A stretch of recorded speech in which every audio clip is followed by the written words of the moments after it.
얼굴은 봐줄만 하구나. 어머님, 서방님, 저는 결백합니다. 제 말을 안녕하세요. 여러분 오늘도 달빛 야단 편지에 오신 걸 감사드립니다. 구독, 좋아요 부탁드립니다. 여러분 들어보셨습니까? 복수란 차갑게 먹어야 제맛이라는 말을요. 그런데 오늘 제가 들려드릴 이야기는 그보다 더 긴 이야기입니다. 10년이라는 세월 동안 치욕과 곤주림과 눈물을 삼키고 또 삼키면서 마침내 자신을 내쫓은 자들의 뿌리를 통째로 뽑아버린 한 여인의 이야기입니다. 이 여인의 이름은 설화. 눈 속에서도 피는 꽃이라는 뜻이지요. 그 이름처럼 그녀의 삶은 혹독한 겨울 속에서 시작되었으나 그 끝은 아무도 예상치 못한 눈부신 봄이었습니다. 자, 그럼 시작해 보겠습니다. 조선 성종 기사년 경기도 광주 땅의 이야기입니다. 경기도 광주 관아에서 반나절 거리의 작은 마을 청성리. 이곳에 한때 글로 이름을 날리던 선비 최 씨가 살았습니다. 3대에 걸쳐 문과 급제를 배출한 집안이었으나 설화의 아버지 대에 와서는 당쟁의 소용돌이에 휘말려 하루아침에 관직이 박탈되고 전답까지 몰수당하는 신세가 되었습니다. 선비 최 씨는 울분을 사귀지 못하고 술로 세월을 보내다 설화가 12살 되던 해에 세상을 뜨고 말았습니다. 남은 것은 어머니 정 씨와 설화, 그리고 어린 남동생 하나, 그리고 방 한 칸 초가집이었습니다. 하지만 설화는 무너지지 않았습니다. 낮에는 마을 아낙네들의 빨래를 대신해주고 밤에는 아버지가 남긴 책들을 촛불 아래서 탐독했습니다.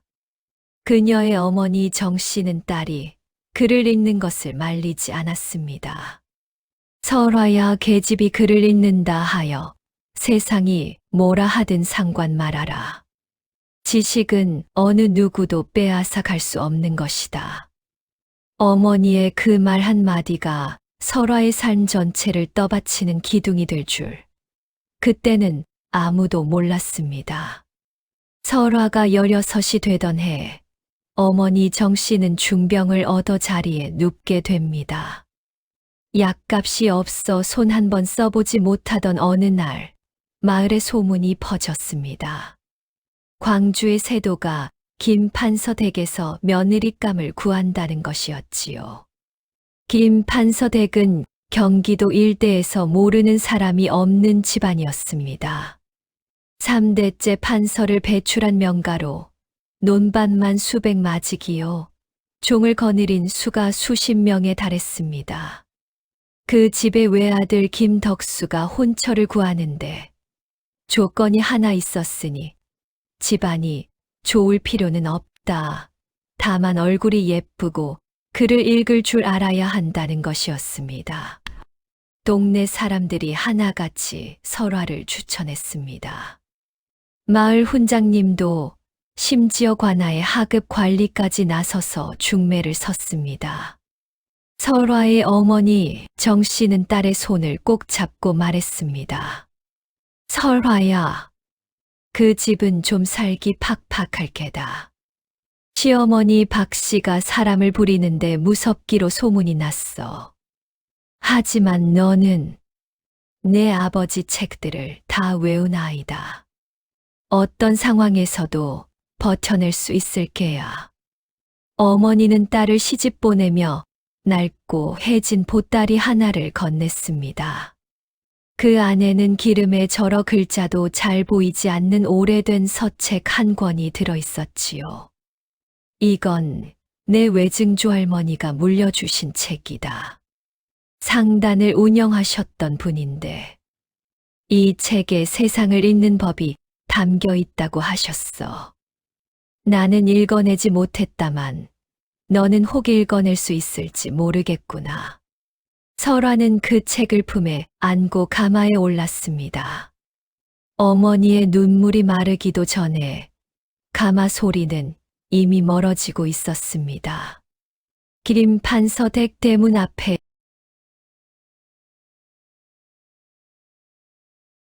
처음 들어서던 날, 설화는 직감했습니다. 이 집의 공기가 이상하다는 것을.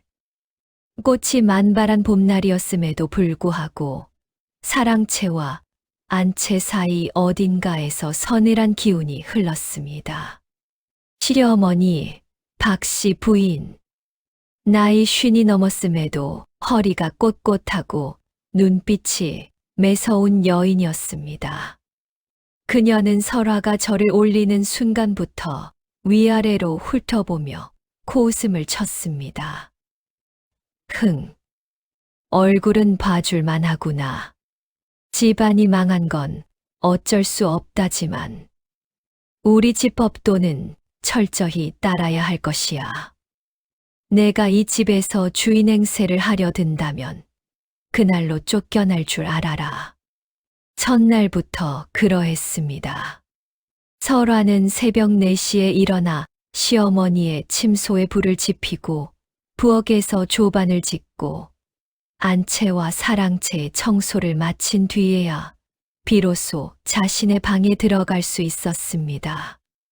남편 김덕수는 글 공부에만 매달려 아내에게 눈길 한 번 제대로 주지 않았습니다. 그나마 설화의 버팀목은 시아버지 김판서였습니다. 이미 환갑이 넘어 건강이 쇠한 그는 설화의 총명함을 눈여겨보았습니다.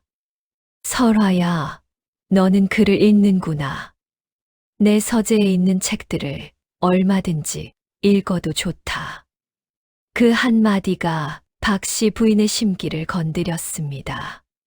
시아버지가 며느리를 총애한다는 소문이 집안에 퍼지자 박씨의 눈에서 도끼가 올라오기 시작했습니다. 박씨 부인의 진짜 속내가 무엇인지 설화가 알게 된 것은 시집 온 지 2달이 지난 어느 날이었습니다. 설화는 우연히 박씨 부인과 집사 노씨가 나누는 대화를 엿듣고 말았습니다. 노씨, 내 말 잘 들어. 저 년이 아들의 눈에 들어 아이라도 낳으면 이 집안의 재산은 그리로 넘어가게 돼. 판서 어른이 저 년을 예뻐하시는 것도 마음에 걸리고, 마님, 그러면 어찌하시렵니까?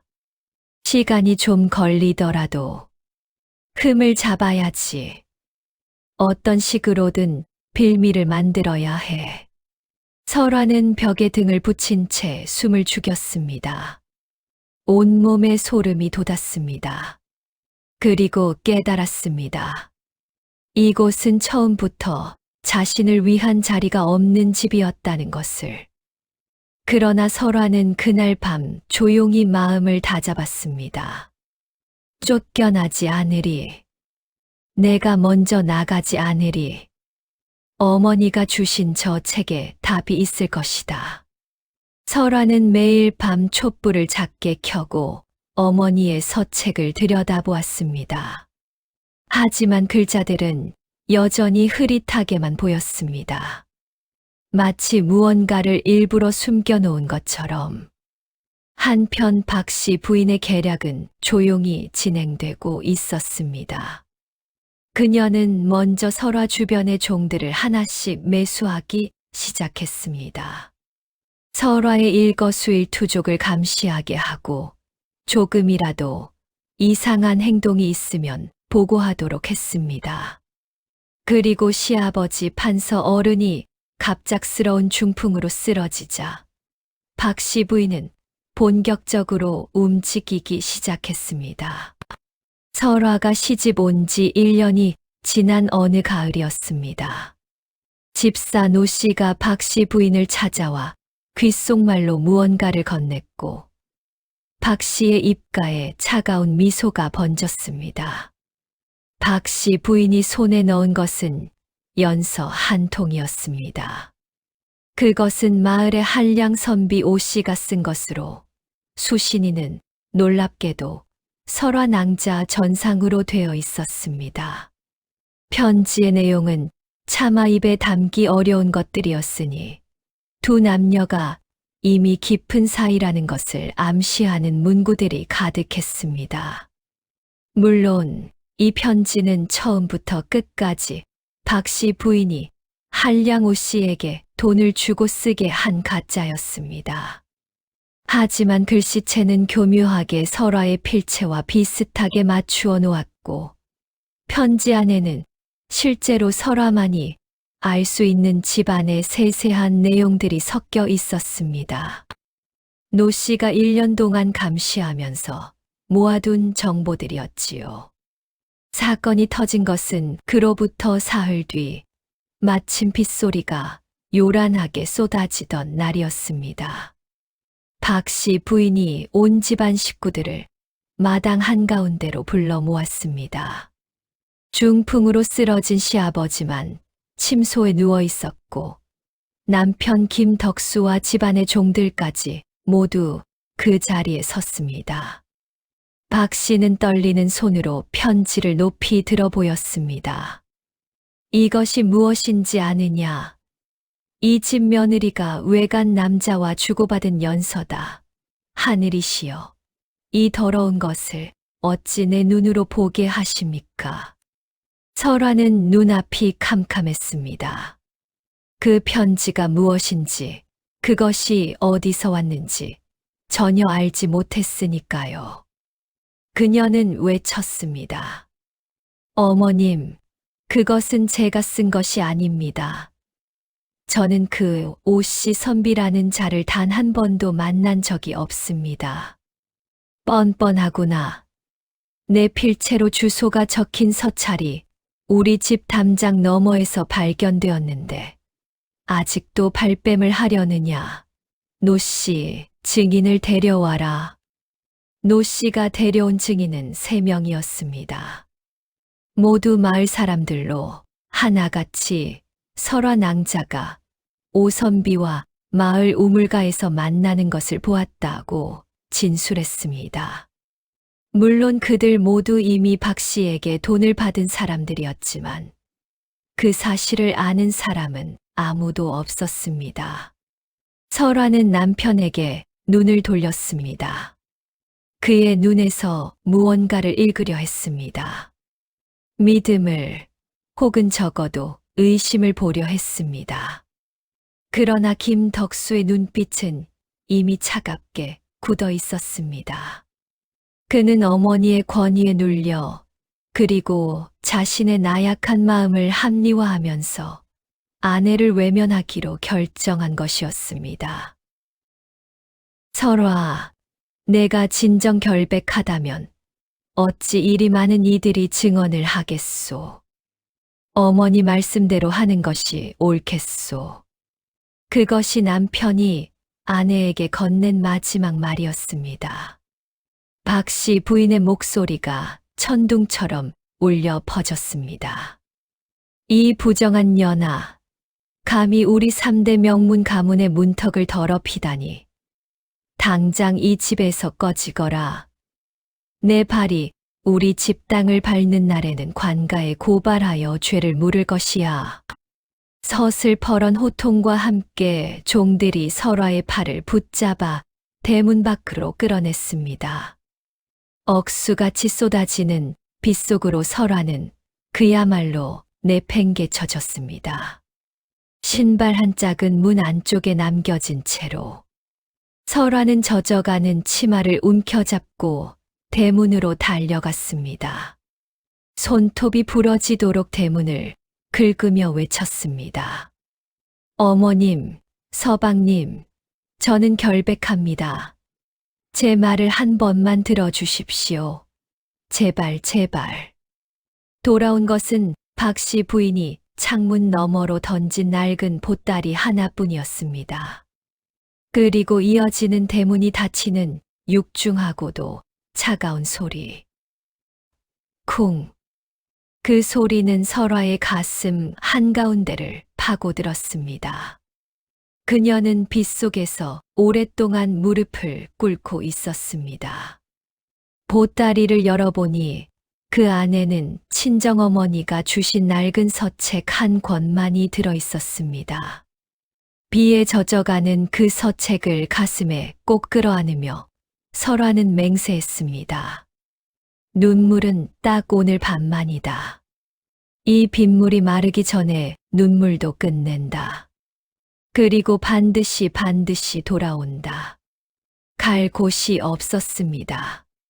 친정은 이미 어머니가 돌아가신 뒤 남동생이 빈집을 지키고 있었으나 그곳으로 돌아가는 것은 마을의 소문 때문에 불가능했습니다. 쫓겨난 며느리라는 낙인은 조선 사회에서 곧 죽음과 같은 것이었으니까요. 설화는 사흘을 걸어 경기도와 강원도의 접경, 이름도 없는 산골 마을에 당도했습니다. 그곳에는 옹기막이 하나 있었습니다. 늙고 홀로 된 옹기장이 황 씨가 운영하는 곳이었지요. 설화는 그 앞에서 무릎을 꿇었습니다. 제발 저 좀 써주십시오. 일은 무엇이든 하겠습니다. 밥 한 끼와 잠자리 한 평이면 족합니다. 황 씨 영감은 오랫동안 설화를 바라보더니 쓸쓸하게 한숨을 내쉬었습니다. 죽은 내 딸이 내 나이쯤 됐겠구나. 들어오너라. 설화는 낮에는 흙을 이기고 물레를 돌리며 옹기를 빚었습니다. 손에서 피가 나도 멈추지 않았습니다. 밤에는 황씨 영감이 잠든 뒤 반딧불이 빛 같은 작은 기름 등잔 아래서 어머니의 서책을 펼쳤습니다. 하지만 서책의 글자들은 여전히 흐릿했습니다. 마치 먹물이 아니라 물로 쓴 것처럼 빛 아래서는 사라지고 어둠 속에서도 잘 보이지 않았습니다. 그러던 어느 가을 밤이었습니다. 보름달이 유독 크게 떴던 밤. 설화는 지친 몸을 이끌고 서책을 펼쳐들었는데 이상한 일이 일어났습니다. 달빛이 창호지 문을 통해 서책 위에 내려앉자 글자들이 황금빛으로 살아나기 시작한 것입니다. 설화는 숨을 멈추었습니다. 손이 떨렸습니다. 글자들이 읽혔습니다. 그것은 단순한 글이 아니었습니다. 설화의 외증조 할머니, 조선 최초의 여성 상단주였다는 그분이 평생에 걸쳐 터득한 천기매매의 비법이었습니다. 세상의 흐름을 읽고 사람의 마음을 사는 기술. 언제 사야 하고 언제 팔아야 하는지, 어떤 사람이 무엇을 원하는지, 재물이 어디서 어디로 흐르는지, 그것은 단순한 장사 비법이 아니었습니다. 세상을 읽는 눈이었습니다. 설화는 그날 밤 새벽이 될 때까지 한 글자도 놓치지 않고 서책을 읽었습니다. 그리고 이튿날부터 그녀의 삶은 조금씩 달라지기 시작했습니다. 옹기 하나를 팔더라도 그 옹기를 사러 오는 사람의 얼굴과 손을 먼저 읽었습니다. 표정에서 근심을 읽고 손에 굳은 살에서 생업을 읽고 옷의 색과 소재에서 재정 상태를 읽었습니다. 그리고 그들에게 꼭 필요한 말을 건넸습니다. 이 옹기는 어르신 댁 장독대에 딱 맞겠습니다. 그런데 장맛이 자꾸 변한다고 하시지 않았습니까? 장독대가 북향이라서 그런 겁니다. 남동쪽으로 옮기시면 달라질 겁니다. 그 말이 신통하게 맞아떨어졌습니다. 소문이 퍼졌습니다. 산골 옹기막에 신안을 가진 여인이 있다고. 3년이 지났습니다. 황씨 영감이 세상을 뜨자 설하는 옹기막을 물려받았습니다. 그녀는 옹기막을 넓히고 도제들을 받아들이기 시작했습니다. 그러면서도 결코 자신의 본래 계획을 잊지 않았습니다. 설화는 옹기막에서 번 돈을 함부로 쓰지 않았습니다. 대신 그 돈으로 광주 일대의 고리대금업자들에게 소액으로 돈을 빌려주기 시작했습니다. 직접 나서지 않고 신뢰할 수 있는 중간 상인을 내세워서. 이것이 그녀의 첫 번째 그물이었습니다. 5년이 지났습니다. 설화의 이름은 어느새 경기도, 강원도 일대의 거상들에게 알려지기 시작했습니다. 그들은 그녀를 월영이라 불렀습니다. 달 그림자처럼 보이지 않지만 세상 모든 것을 비춘다 하여 그녀는 이 시기에 결정적인 두 가지 일을 병행했습니다. 첫째, 광주 일대의 권세가들과 그 집안의 재정 상태를 꼼꼼히 파악했습니다. 누가 빚을 졌는지, 누구의 채권을 누가 쥐고 있는지, 재산이 어디서 어디로 흐르는지, 그 정보들이 마치 거미줄처럼 그녀의 머릿속에 엮여갔습니다. 그리고 둘째, 그녀는 10년 전 자신에게 누명을 씌운 자들을 하나씩 찾아다니기 시작했습니다. 박 씨 부인이 매수했던 3명의 위증인들, 가짜 연설을 써준 한량 오 씨, 그리고 집사 노 씨. 설화는 이들을 직접 찾아가 돈을 제시했습니다.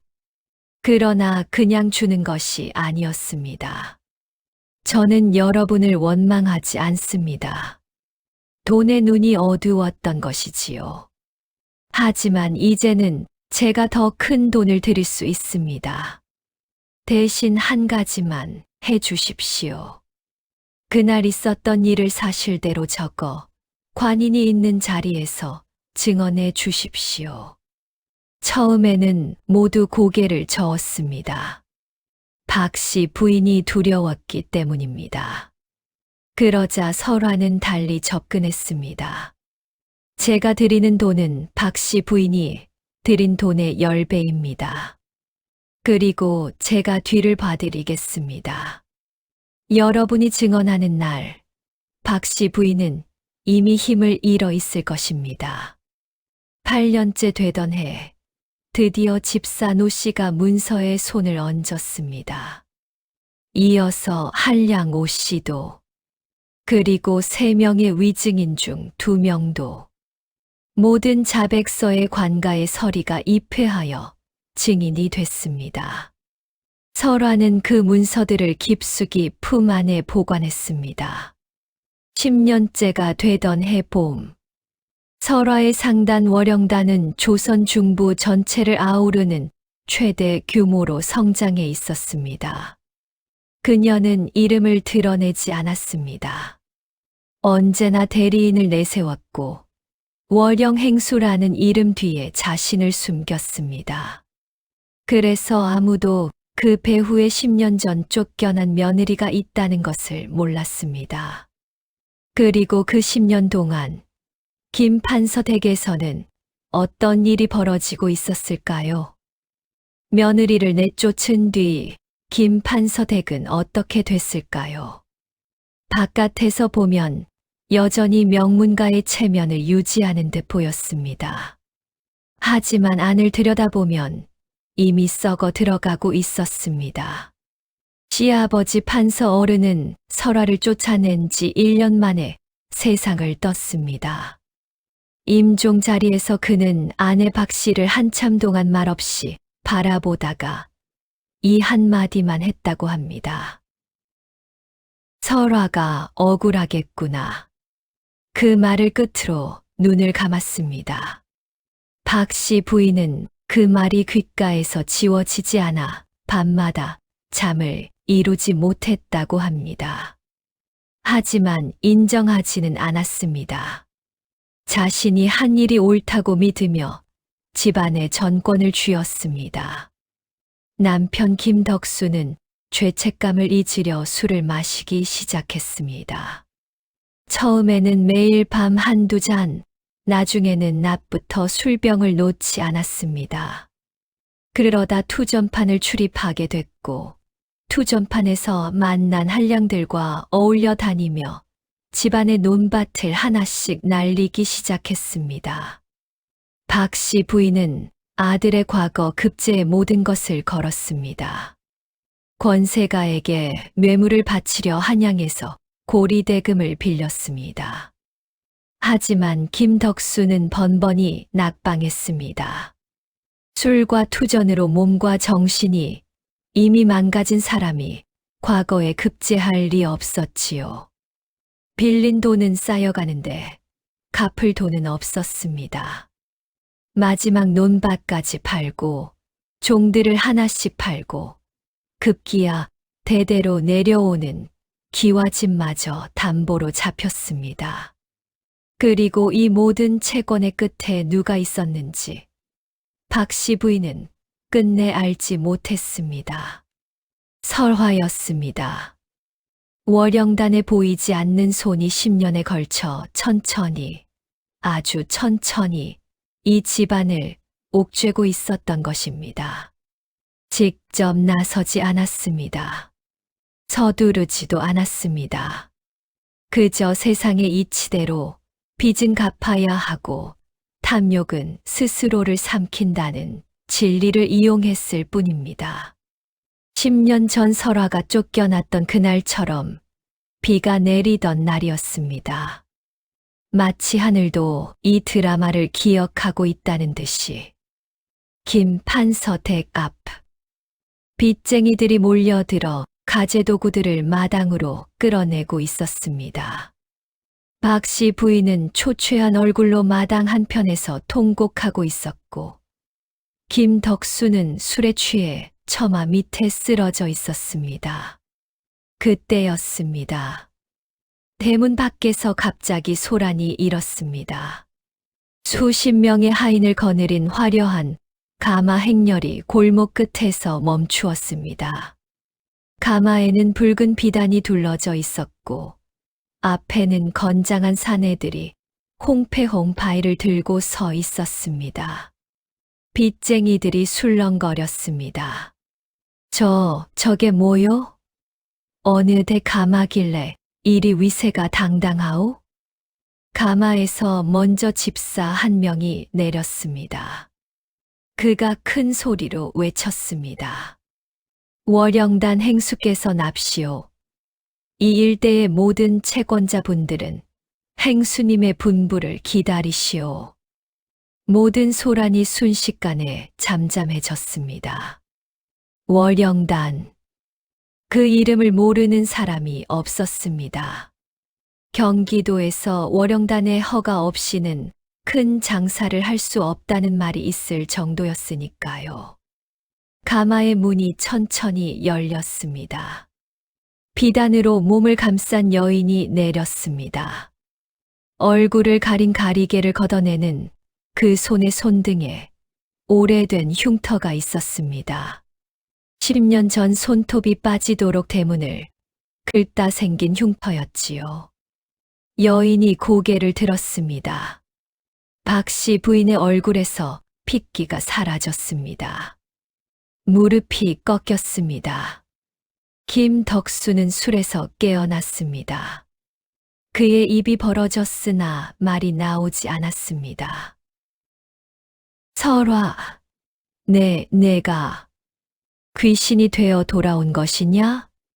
설화는 그 자리에서 10년 동안의 감정이 한꺼번에 올라오는 것을 느꼈습니다. 그러나 그것을 모두 삼켰습니다. 대신 차갑고 고요한 목소리로 말했습니다. 귀신이라니요, 어머님. 저는 죽지 않았습니다. 10년 전 어머님이 저를 내쫓으셨을 때 저는 죽어야 마땅했겠지만 죽지 않고 살아서 돌아왔습니다. 그녀가 집사에게 손짓하자 집사가 두꺼운 문서 묶음을 꺼내 펼쳤습니다. 이 집의 가옥 증서, 선산 토지 문서, 그리고 사당 부지 권리서 모두 월영단 명의로 이전 완료되었습니다. 어머님, 이제 이 집은 제 것입니다. 박 씨 부인은 발악했습니다. 마당 바닥을 치며 울부짖었습니다.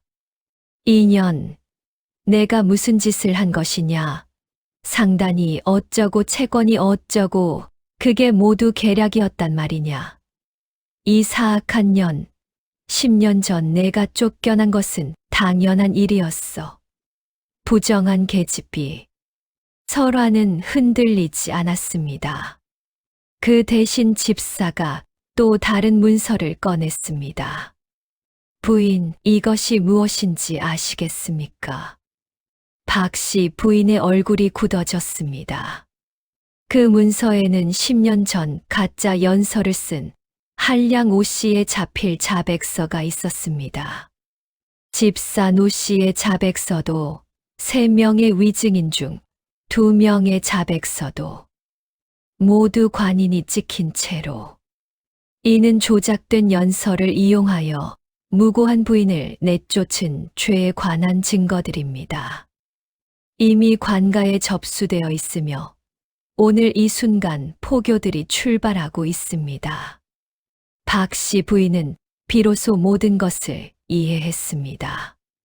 설화가 10년 동안 무엇을 했는지, 집안의 재산을 잠식한 것은 시작에 불과했고, 진짜 계획은 바로 이것이었다는 것을. 설화는 땅바닥에 무릎을 꿇고 비는 남편을 내려다보았습니다. 그의 얼굴에는 10년의 세월이 고스란히 새겨져 있었습니다. 젊은 시절의 잘생긴 얼굴은 술과 회한으로 망가져 있었습니다. 서방님 아니, 김선비님. 당신이 내민 손을 제가 뿌리친 것이 아닙니다. 10년 전 빗속에서 당신이 저를 뿌리쳤습니다. 그때 우리 인연은 이미 그 빗물에 씻겨 내려갔습니다. 김덕수는 입을 열었습니다. 목소리가 갈라졌습니다. 설화, 나는 그때 겁쟁이였소. 어머니가 두려웠소. 나는 당신이 결백하다는 것을 알았소. 그런데도 외면했소. 그 죄는 평생 지고 살겠소.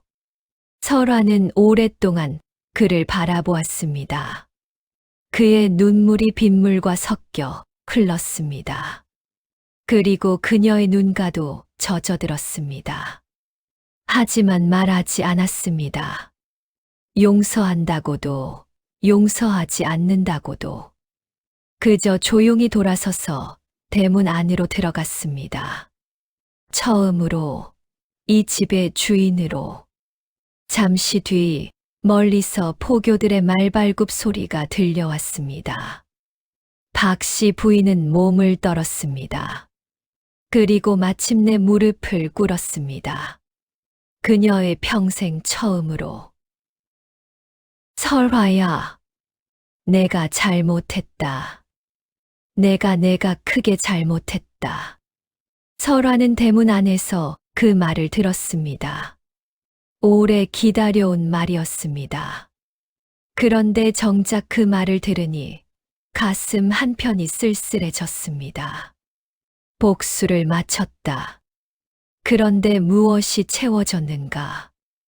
이제 여러분께 이 이야기의 가장 충격적인 부분을 말씀드려야 할 때가 왔습니다. 설화가 집을 인수하고 사흘 뒤 관아에서 한 통의 서찰이 왔습니다. 그 서찰은 포교대장이 보낸 것이었는데 내용인즉슨 박 씨 부인의 조사 과정에서 예상치 못한 사실이 드러났다는 것이었습니다. 10년 전 가짜 연서를 조작하도록 박 씨 부인에게 처음 제안한 자가 따로 있었다는 것입니다.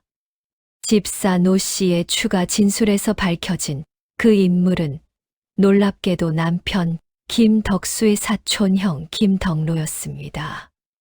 김덕로는 먼 친척이었으나 김판서 댁의 재산을 탐내고 있었습니다. 그는 김덕수가 아들을 낳지 못하면 자신이 재산을 상속받을 수 있다고 계산했습니다. 그래서 설화가 집안에 발을 들여놓았을 때부터 박 씨 부인에게 접근하여 설화를 내쫓을 계략을 함께 꾸민 것이었습니다.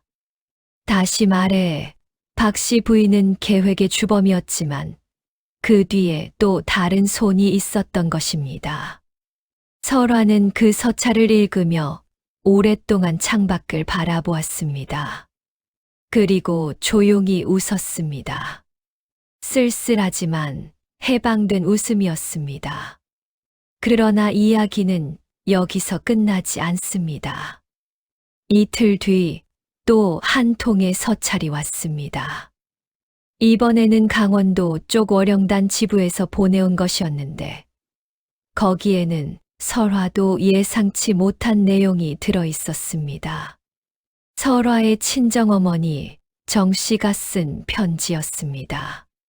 설화의 어머니는 이미 오래전 세상을 떴지만 그 편지는 딸이 반드시 이 일을 해낼 것이라 믿는다며 월영단 지부장에게 맡겨두었던 것이었지요.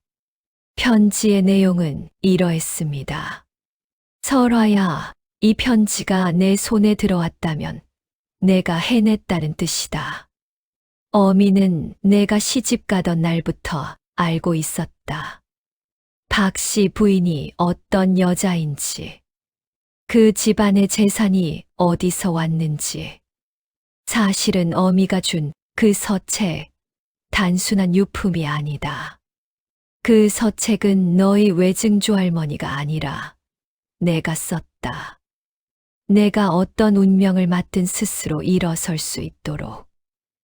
달빛에서만 글자가 보이도록 만든 것은 내가 가장 어두운 밤에 달을 찾도록 하기 위해서였다. 내가 스스로의 힘으로 읽어낼 수 있을 때까지. 어미가 이 서책을 쓰는데 걸린 시간은 3년이다. 내가 그것을 읽어내는데 얼마나 걸렸는지는 모르겠다. 하지만 확신한다. 내가 해냈다면 제대로 해냈을 것이라고. 설화는 편지를 두 손으로 가슴에 꼭 눌렀습니다. 그리고 마침내 울었습니다. 10년 동안 단 한 번도 흘리지 않았던 눈물이 그날 밤 강물처럼 쏟아졌습니다. 어머니가 이미 알고 있었습니다. 그 모든 것을. 그리고 딸이 스스로 길을 찾을 것이라 믿었습니다. 그 믿음이 서책이 되었고 그 서책이 설화의 10년을 만들었습니다.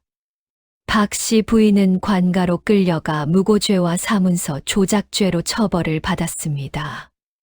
남편 김덕수는 모든 재산을 잃고 주막에서 허드레시를 하며 살았습니다. 김덕로는 도망치려다 잡혀 더 무거운 처벌을 받았습니다. 설화는 텅 빈 옛 김판서 댁의 대청마루에 홀로 앉았습니다. 10년 전 자신이 손톱이 빠지도록 긁던 대문 옆 기둥을 손가락으로 천천히 어루만졌습니다. 그 자국이 아직 남아 있었습니다. 복수는 끝이 났습니다. 그런데 이상하게도 가슴이 후련하기보다는 고요했습니다. 마치 폭풍이 지나간 뒤의 바다처럼.